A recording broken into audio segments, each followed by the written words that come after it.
한 남자와 여자가 만나서 뜨겁게 사랑을 했습니다. 젊은 날에 아름다운 로맨스를 만들었는데, 그런데 이 두 사람이 헤어졌습니다. 왜 헤어졌을까요? 기대하지 않았기 때문입니다. 성격이 잘 안 맞아서 헤어졌을 수도 있고, 또 가정 형편이 너무나도 달라서 환경의 차이가 심해서 헤어졌을 수도 있습니다. 그렇지만 근본적인 원인은 무엇인가? 기대하지 않기 때문입니다. 더 이상 기대하지 않게 되면은 더 이상 함께 있을 이유도 없는 것이죠. 여러분, 이것은 부모와 자녀 사이에도 마찬가지입니다.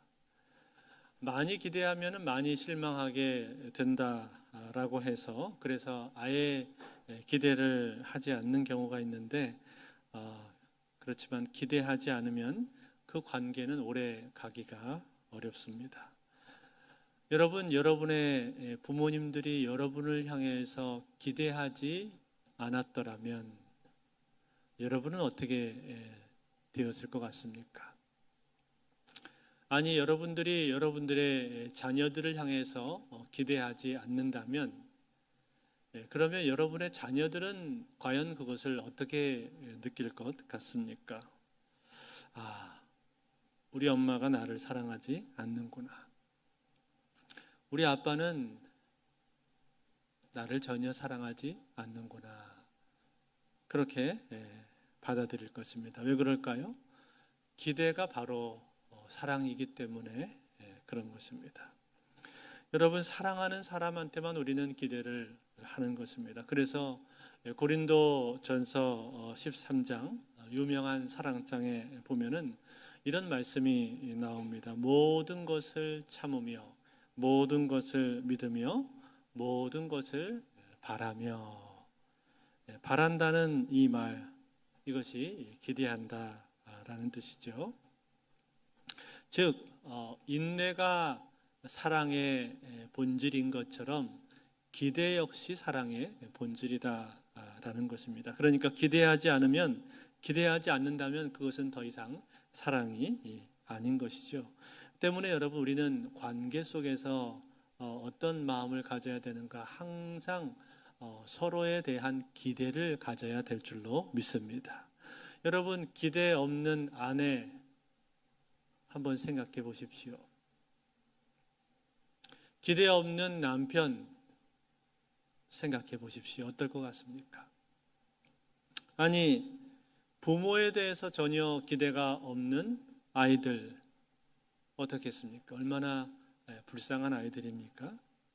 또 기대가 없는 친구 관계 어떨까요? 그 관계가 온전하겠습니까? 계속 그 관계가 이어지겠습니까? 아니요. 그 관계는 이미 멀어진 것입니다. 깨진 것이나 마찬가지입니다. 그렇기 때문에 기대라고 하는 것은 이처럼 중요하다라는 겁니다. 그런데 여러분, 이것은 꼭 사람과의 관계뿐만 아니라 하나님하고의 관계에 있어서도 마찬가지입니다. 하나님과의 관계에 있어서 하나님을 기대하는 사람, 그 사람은요, 신앙에 있어서 활력이 있는 사람입니다. 활력을 가지고 있습니다. 오늘 하나님께서 나에게 어떤 은혜를 주실까? 이번 주에 하나님께서 내 삶 가운데 어떤 일을 행하실까? 아니, 올 한 해 나의 올 한 해의 삶 가운데 얼마나 놀라운 일이 생길까? 이런 기대, 이런 마음속에 기대를 가지고 있는 사람은요, 그 신앙이 침체되기가 어렵습니다. 늘 활력이 돌고 그리고 건강한 신앙생활을 할 수가 있습니다. 그런데 아무것도 기대하지 않는 사람, 이 사람은요, 이미 신앙의 활력이 떨어져 버린 사람이에요. 신앙이 무미건조해져 버렸다, 그런 말이죠. 이런 사람은 기도 제목을 써도 기도 제목에다가 건강하게 해주세요, 그게 답니다. 그렇지만 기대가 있는 사람, 이 사람은 어떨까요? 이 사람은 기도 제목을 쓰라고 하면 기도 제목을 많이 씁니다. 또 자세히 구구절절히 아주 자세하게 기도 제목을 적어요. 왜 그럴까요? 기대가 있거든요. 하나님을 향한 기대가 있기 때문에 기도 제목을 쓸 때도 쓸 내용이 많단 말이에요. 하나님께서 들어줘야 될 내용이 많습니다. 이처럼 기대에 따라서 신앙의 차이가 크게 난다라는 거예요. 그런데 여러분, 이 기대라는 말, 이 말을 다른 말로 바꿔서 말하면 우리가 소망이라고 말을 할 수도 있습니다. 소망도 역시 바라보면서 기대하는 것 아닙니까?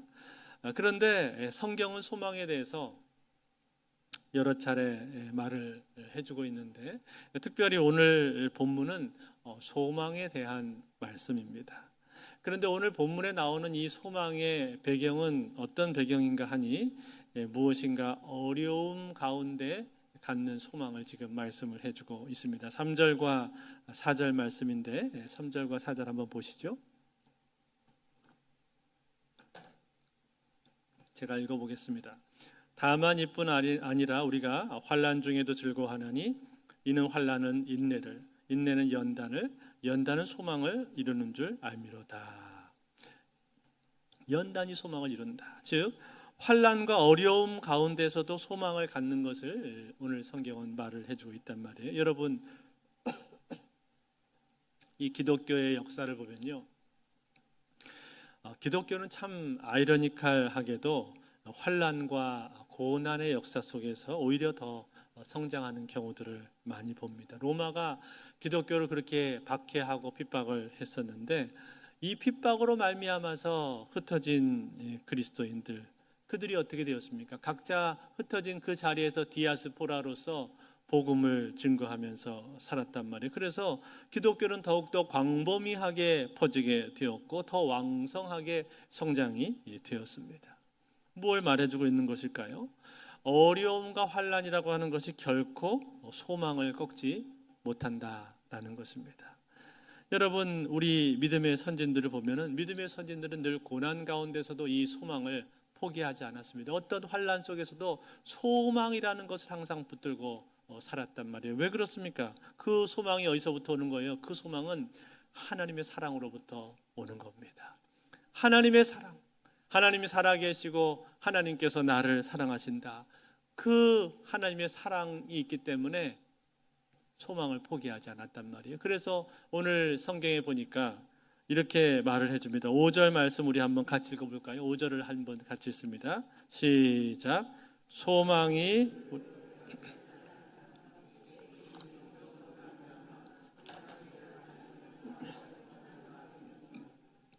아멘. 뭐라고 했죠? 소망이 우리를 부끄럽게 하지 않는다, 그렇게 말씀했죠. 그 이유가 뭘까요? 하나님의 사랑 때문에. 하나님의 사랑이 우리의 마음속에 부은 바 되기 때문에, 그렇기 때문에 소망을 계속 가질 수 있다는 거예요. 소망이 결코 우리를 부끄럽게 하지 않는다라고 오늘 이 사도 바울은 우리에게 말씀을 해주고 있습니다. 그렇다면 여러분, 그 하나님의 사랑은 어떤 사랑입니까? 그 하나님의 사랑은 저와 여러분들을 향한 사랑입니다. 그 사랑은 하나님께서 우리를 사랑하셔서 아들을 내어주기까지 사랑하신 그러한 사랑입니다. 하나님이 세상을 이처럼 사랑하사 독생자를 주셨으니 이는 누구든지 그를 믿는 자마다 멸망치 않고 영생을 얻게 하려 하심이라. 그 말씀처럼 하나님이 우리를 사랑하셔서 아들을 내어주시기까지 사랑하신 그 사랑이란 말이에요. 그 사랑이 있기 때문에, 그 사랑이 너무나 크기 때문에, 그 사랑이 너무나 분명하기 때문에 소망을 버릴 수가 없다는 거예요. 소망이 사라져 버릴 수가 없다는 거예요. 그렇다면 여러분, 이 사랑, 이 하나님의 사랑이 왜 항상 우리에게 소망을 줄까요? 그것은 언제 우리가 이런 사랑을 받았느냐, 이것과 연관이 있습니다. 언제 이런 사랑을 받았습니까? 여러분, 우리가 이 사랑을 받은 것은요, 우리가 잘 나갈 때 받지 않았습니다. 우리의 모습이 괜찮을 때 이러한 사랑을 받지 않았습니다. 내가 좀 내세울 만한 것이 있을 때 그런 사랑을 받은 적이 없단 말이에요. 언제 받았습니까? 우리가 이러한 사랑을 받았을 때는요, 우리의 모습이 초라했을 때입니다. 우리의 모습이 변변치 못했을 때예요. 우리의 모습이 별로 괜찮지 않았을 때입니다. 그래서 오늘 성경은 뭐라고 말해주는가? 오늘 본문 뒤에 6절에서 8절에 보니까 이렇게 말합니다. 6절에서 8절도 한번 같이 읽겠습니다. 시작. 우리가 아직 연약할 때 기약대로 그리스도께서 경건하지 않은 자를 위하여 죽으셨도다. 의인을 위하여 죽는 자가 쉽지 않고 선인을 위하여 용감히 죽는 자가 혹 있거니와 우리가 아직 죄인 되었을 때 그리스도께서 우리를 위하여 죽으심으로 하나님께서 우리에게 대한 자기의 사랑을 확증하셨느니라. 아멘. 뭐라고 했어요? 우리가 아직 죄인 되었을 때 그리스도께서 우리를 위해서 죽었다, 그렇게 말씀하지 않았습니까? 그러니까 주님이 우리에게 찾아와 주셨을 때는 우리의 모습이 괜찮을 때가 아니었단 말이에요. 우리는 누구나 다 괜찮은 사람을 좋아하잖아요. 그 사람 괜찮아, 그런 사람 좋아하잖아요. 안 괜찮은 사람 좋아하는 사람이 어디 있습니까? 하물며 죄인을 좋아하는 사람이 어디 있습니까? 죄인을 위해서 죽는 사람은 없잖아요. 누가 죄수를 위해서 죽고 싶은 사람이 누가 있겠어요? 내가 이왕 죽을 거면은 좀 가치가 있는 사람을 위해서 죽고 싶지, 그렇지 않나요? 내가 그 사람을 위해서 죽었으면은 그 죽음이 헛되고 싶지는 않잖아요. 가치가 있는 사람을 위해서 죽고 싶습니다. 그런데 주님은 누구를 위해서 죽었어요? 우리가 아직 죄인 되었을 때, 우리가 의인이었을 때 죽으신 것이 아닙니다. 우리가 죄인 되었을 때, 우리가 악할 때, 아니 우리가 원수 되었을 때, 하나님하고 우리가 원수 상태에 있었는데 그처럼 추하고 더러운 상태에 있었는데, 그처럼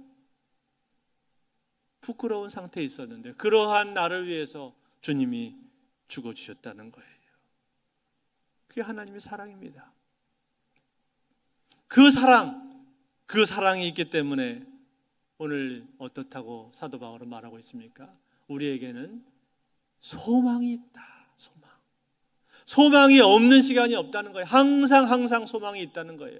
왜냐하면 내가 제일 바닥에 있을 때 주님이 나를 찾아오셨으니까.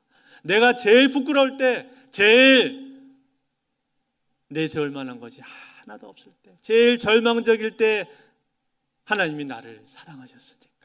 그러니까 나의 인생 가운데는 어떠한 일이 있다 할지라도, 내가 어떤 절망적인 상황 가운데 있다 할지라도, 내 모습이 얼마나 부끄러운 상황 가운데 있다 할지라도, 초라한 가운데 있다 할지라도 그 속에서 소망을 포기할 수 없는 시간은 없다는 거예요. 항상 소망이 있다, 그렇게 말씀해주고 있는 것입니다. 사랑하는 성도 여러분, 이 소망을 여러분 가지고 있으십니까? 이 소망이 하나님께서 우리에게 허락해 주신 선물입니다. 저와 여러분들에게 하나님께서 주신 놀라운 거예요. 소망을 포기하지 않을 수 있는 이유. 그러므로 여러분, 이 소망을 가진 사람은 이제 어떻게 해야 되겠습니까? 이 소망을 갖게 된 것에 대해서 감사하면서 동시에 언제든지 우리는 이 소망의 삶을 살아야 될 줄로 믿습니다. 여러분, 그렇다면 이 소망의 삶이라는 것이 무엇일까요? 소망의 삶이라는 것은 그것은 하나님께서 내 삶 속에 행하실 일들을 기대하면서 사는 삶입니다. 이 소망의 삶이에요. 동시에 이 소망의 삶이라고 하는 것은 다른 사람들에 대해서도, 내 옆에 있는 다른 지체들에 대해서도 그들을 향해서 기대하는 삶이에요. 즉 하나님을 기대하고 그리고 사람들도 기대하는 것이 소망의 삶이라고 우리가 말을 할 수가 있단 말이에요. 하나님만 기대하는 것이 아니라, 하나님께서 나만 사랑한 것이 아니라 다른 사람들도 사랑하셨으니까 그들을 향해서도 똑같이 내가 소망을 갖는 거예요. 그들을 향해서도 기대를 포기하지 않는 거예요. 그것이 바로 소망의 삶이라고 말할 수 있습니다. 사랑하는 성도 여러분, 여러분들은 소망의 삶을 살고 계십니까? 하나님을 향해서 여러분들 기대하고 있습니까? 하나님께서 나의 삶 속에서 행하실 일들이 있는데 그것을 여러분들 기대하고 있으십니까? 여러분, 우리는 그 기대를 놓쳐서는 안 되는 거예요.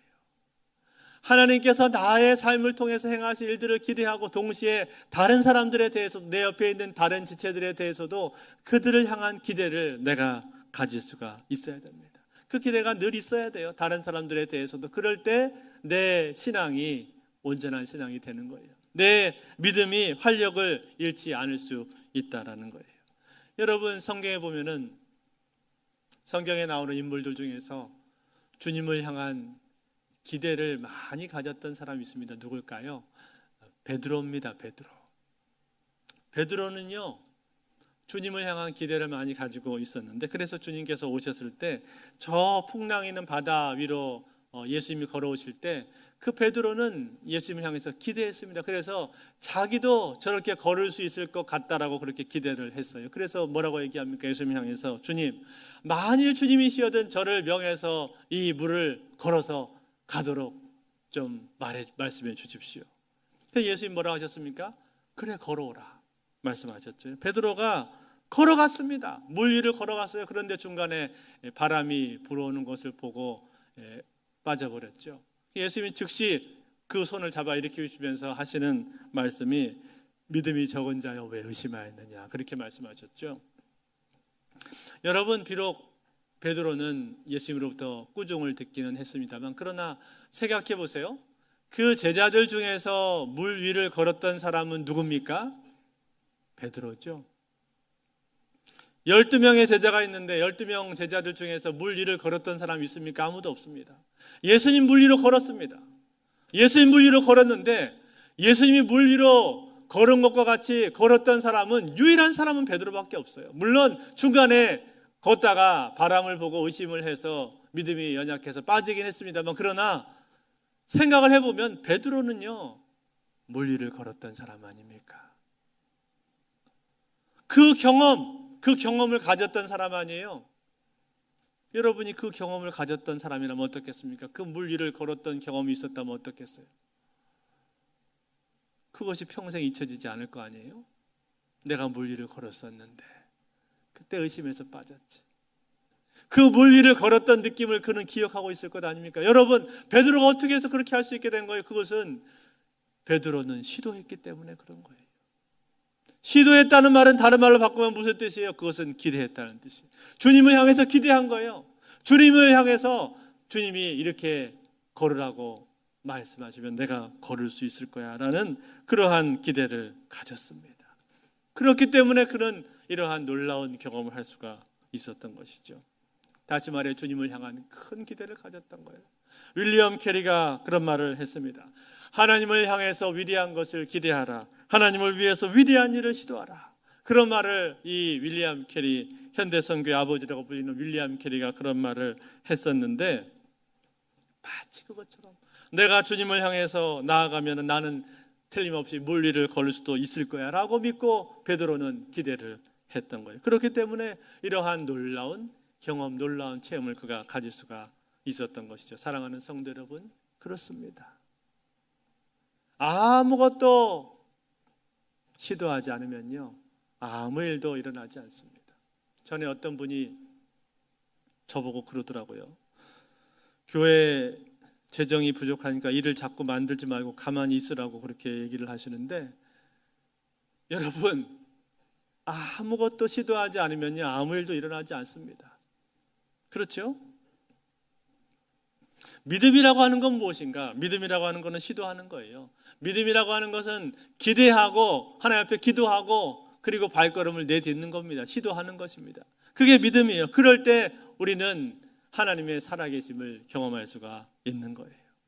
그러므로 사랑하는 성도 여러분, 올 한 해 여러분 하나님을 바라보시면서 기대하실 수 있기를 바랍니다. 기대하고 그리고 믿음의 발걸음을 내어 디디십시오. 여러분이 올 한 해 시작하면서 마음 가운데 연초에 작정했었던 계획이 있지 않습니까? 마음으로 품었던 여러 가지 생각들이 있지 않습니까? 그것을 여러분 도전하세요. 특별히 여러분의 영적인 부분에 있어서 영적인 성장을 위해서 여러분 올 한 해 하나님 앞에 기도한 제목들이 있습니까? 내가 어떻게 해야 되겠다라고 하고 싶다라고 생각한 마음의 소원들이 있습니까? 여러분 그거를 실행하십시오. 시도하십시오. 올 한 해 내가 어느 부분에 대해서 잘해야 되겠다라고 한 것이 있으면은 여러분 그거를 주저하지 말고 시행을 하시기를 바랍니다. 우리 특별히 교회 공동체 안에서 교회 안에서 헌신하고 봉사하고 또 성도의 풍성한 교제를 나누는 것. 성도의 풍성한 교제를 나눌 때 여러분 그 안에서 우리는 성장하게끔 되어 있습니다. 그렇죠? 또 이제 훈련 프로그램 학기 개강하는데 그러한 프로그램 여러분 열심히 참여하세요. 내가 영적으로 성장하고 싶다 하시는 분들 열심히 참여하십시오. 그런데 우선순위를 두십시오. 그리고 이제 새 학기 되면 목장 모임이 다 개강을 하게 될 텐데 이 목장 모임을 여러분 귀중하게 생각하십시오. 여기에 우선순위를 두시고 여기에 참여하십시오. 목장 안에서 여러분들은 놀라운 일을 경험할 수가 있습니다. 늘 보던 사람, 잘 아는 사람들에 불과한데요. 그렇지 않습니다. 여러분 잘 아는 것 같죠? 조금만 더 깊이 교제해 보세요. 그러면 전혀 내가 알지 못했던 그 사람에 대한 놀라운 스토리들을 듣게 될 것입니다. 제가 지난 학기에도 말씀드렸잖아요. 평생 잘 알고 있는 사람이라고 생각했는데 막상 목장에서 나누다 보니까 저 사람이 저런 신앙을 가졌어? 저 사람이 저렇게 많은 고난을 겪었어? 그러면서 깜짝 놀라는 그런 분이 있었다고 제가 말씀드렸죠. 여러분 그런 일들이 목장 안에는 있는 것입니다. 내가 잘 안다고 생각을 했는데 막상 교제해 보니까 그 사람 안에 놀라운 것들이 있는 것을 우리가 알게 된단 말이죠. 그것을 통해서 우리는 영적인 유익을 얻게 되는 거예요. 그 목장을 통해서 얻는 영적인 유익이라고 하는 것은 말로 다 알 수가 없습니다. 결코 그것을 여러분 놓치지 마시기 바랍니다. 그래서 여러분 우리는요 이 공동체로 부름을 받았다는 사실을 항상 잊으면 안 됩니다. 공동체. 교회라는 말이 무슨 뜻이에요? 부름받은 자들의 모임이라는 뜻이잖아요. 부름받은 자들의 모임이 교회. 하나님께서 우리를 교회로 부르셨는데 그것은 하나님 우리를 공동체로 부르신다는 뜻입니다. 공동체로. 그래서 우리 크리스찬들의 영성은 공동체 영성입니다. 같이 교제하고 같이 신앙생활하면서 부대끼면서 거기서 깎이고 성장하는 것이 그게 우리 그리스도인들의 영성이에요. 혼자 따로 산속에 들어가는 영성이 아니고 같이 신앙생활하면서 거기서 서로의 모습을 보면서 그 거울에 비친 것과 같은 내 모습을 보고 그리고 그 가운데서 같이 서로 많은 일들을 함께 하면서 깎이고 자라가는 거예요. 그게 하나님께서 우리를 부르시는 부르심이에요. 공동체로 부르셨다 그 말이에요. 그러므로 사랑하는 성도 여러분, 올 한 해 하나님을 기대하시되 공동체 안에서 하나님께서 이루실 일들을 기대하시기를 바랍니다. 공동체 안에서 과연 나에게 어떤 은혜를 주실 것인가? 공동체 안에서 다른 목원들을 보면서 다른 목원들을 통해서 나에게 어떤 은혜를 주실 것인가? 여러분 그것을 기대하십시오. 늘 똑같은 걸요? 그렇게 생각하는 사람은 그 자리를 벗어나지 못합니다. 그렇지만 하나님을 기대하고 목원들을 향해서 기대하는 사람은요 그 안에서 이루어지게 되는 놀라운 일들을 보게 될 것입니다. 하나님께서는 각자의 삶을 다 다루시고 만지시고 역사하시는데 그 각자를 만지시는 하나님의 손길을 우리가 볼 수가 있단 말이에요. 특별히 오늘 이 자리에 우리 목자님들 많이 나오셨는데 목자들은요 더 기대해야 됩니다. 더욱 많이 기대를 가질 수 있어야 돼요. 내 목원들을 향한 기대가요 그치지가 않아야 돼요. 목원들을 향해서 가지고 있는 기대가 사라지면 안 됩니다. 끝없이 내 목원들을 향해서 기대할 수 있어요. 내가 잘 아는 사람이라 할지라도 그 사람을 하나님께서 과연 어떻게 변화시킬까? 이번 학기에 아무개 형제의 삶 가운데 하나님께서 무슨 일을 행하실까? 그 기대가 우리 가운데서 사라지면 안 된다는 거예요. 그것을 기대하면서 함께 기도하는 거예요. 그런 가운데 우리는 하나님이 일하시는 것을 보고 그것을 통해서 은혜를 받고 나 역시도 성장하게 될 줄로 믿습니다. 이제 말씀을 맺겠습니다. 제가 신대원을 졸업하고 처음으로 교회 사역을 시작을 했는데 그때 청년 2부를 맡게 됐어요. 청년 2부는 이제 대학을 다 졸업을 하고 직장에 다니는 그 연령대 26살 이상 청년들 부서였었는데 그런데 이제 갓 신대원을 졸업한 전도사가 뭘 알겠습니까? 어리버리한 가운데서 이 좌충우돌하면서 사역을 이제 하고 있었죠. 그런데 그때 우리 공동체 안에 이제 이런 소그룹, 목장 같은 소그룹이 여러 개가 있었는데 그 중에서 임원단으로 이루어진 소그룹이 하나가 있었어요. 그런데 이 임원단 소그룹이 굉장히 잘 모였습니다. 시도 때도 없이 서로 연락을 주고받고 또 서로를 위해서 항상 기도를 해주고 또 밖에서도 자주 만나서 식사도 같이 하고 모임이 잘 됐어요. 임원들이 그렇게 서로 좋아하고 서로 사랑하고 서로를 세워주니까 큰방 공동체가 분위기가 막 이렇게 좋아졌습니다. 막 살아났어요. 그런데 어떻게 해서 그 모임이 그렇게 잘 되었는가 가만히 살펴봤더니 거기 있는 그 이제 회장 자매가 있는데 자매가 회장이었는데 그 자매가 자기 목원들을 부르는데 좀 특이한 호칭으로 부르는 거예요. 어떻게 부르는가 하니 부회장도 있고 총무도 있고 서기도 있고 이제 회계도 있고 이렇게 임원들이 있잖아요. 그런데 이제 이름을 부르는데 그냥 이름을 부르지 않고 항상 그 앞에다가 우리를 붙여요. 우리 혜란이, 우리 승진이, 우리 진경이 늘 우리를 갖다가 그 이름 앞에다가 붙이는 거예요. 그러니까 이 멤버들이 얼마나 좋아하는지, 이 누나를 얼마나 좋아하는지, 이 언니를 얼마나 좋아하는지. 그래가지고는 잘 모이더라고요. 잘 모이고 서로 사랑하고 나중에는 새벽 예배도 나오고 그때 청년부에서 하는 새벽 예배가 있었는데 거기도 임원들이 막 나오고 목요 기도에도 안 빠지고 임원들이 다 나오고 그래가지고 막 공동체가 막 살아났던 기억이 납니다. 여러분 그게 뭘까요? 우리 승진이, 우리 진경이, 우리 혜란이 이렇게 불러주는 그 말, 그것이 뭘 뜻하는 겁니까? 상대방을 기대한다는 얘기죠. 상대방을 기대하고 상대방을 내가 끝까지 책임지겠다, 그런 얘기 아닙니까? 당신은 내 사람입니다. 나한테 속해 있는 사람입니다. 내가 당신을 품겠습니다 라는 그런 뜻이 그 안에 담겨 있는 말 아니에요? 그 사람을 향한 계속 기대와 사랑이 담겨 있는 말이에요. 그러니까 그 모임이 잘 될 수밖에 없었던 거예요. 사랑하는 성도 여러분, 우리는요 누구나 다 기대받기를 원합니다. 기대받기 원하지 않은 사람 이 세상에 아무도 없습니다. 저도 지난 교회에서 사역을 할 때 가깝게 지낸 권사님 한 분 계셨는데 저만 보면 항상 기대주 목사님 이렇게 얘기를 해줬어요. 저한테 이제 빈말로 하는 얘기죠. 그렇지만 저는 그 말이 참 듣기가 좋더라고요. 기대주라고 하니까 기대한다는 얘기 아니에요. 기대하면 어떻습니까? 상대방이 나를 기대하면 어때요? 더 잘하고 싶잖아요. 그렇죠? 기대에 부응하고 싶습니다. 더 열심히 하고 싶어요. 근데 상대방이 나를 기대하지 않는 것 같다. 사람이 영적인 존재이기 때문에 다 느끼거든요. 상대방이 나를 별로 기대하지 않는 것 같다. 그러면은 어떨까요? 그러면 나도 별로 열심히 하고 싶지 않습니다. 그 마음을 내가 느끼기 때문에 별로 호응하고 싶지 않단 말이에요. 기대를 받게 될 때 모든 일에 더 의욕을 갖고 열심히 하게 된다라는 거예요. 그런데 여러분, 우리를 향해서 변함없이 한없이 기대하시는 분이 누구십니까? 우리 하나님 아니십니까? 하나님 나를 향해서 기대하셨잖아요. 나를 기대하셨으니까 하나밖에 없는 아들을 나에게 주신 것 아닙니까?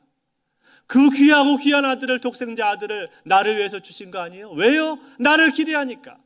나를 사랑하고 나를 기대하셨기 때문에 하나님께서 그와 같은 일을 나를 위해서 하신 것 아닙니까? 다시 말해 저와 여러분들은 그러한 놀라운 기대를 받은 사람이라는 거예요. 그러므로 사랑하는 성도 여러분, 이 놀라운 사랑과 이 기대를 받은 저와 여러분들은 이제 우리도 내 옆에 있는 사람들을 위해서, 내 옆에 있는 사람들을 향해서 기대해 주실 수 있기를 바랍니다. 하나님께서 기대를 거두지 않는 한 그 영혼을 향한 나의 기대도 거둬져서는 안 될 것이고, 하나님께서 그 영혼을 한없이 기대하는 것처럼 나도 역시 그 사람을 향해서 한없이 기대하실 수 있기를 바랍니다. 그럴 때 우리는 이 공동체 안에서 놀라운 하나님의 영광을 보게 될 줄로 믿습니다. 하나님의 은혜가 나를 통해서 흘러가고 내 옆에 있는 지체들 가운데 흘러가는 이 귀한 은혜들을 경험하게 될 줄로 믿습니다. 이 은혜가 오늘 저와 여러분의 삶에 함께 하실 수 있기를 주의 이름으로 축원드립니다.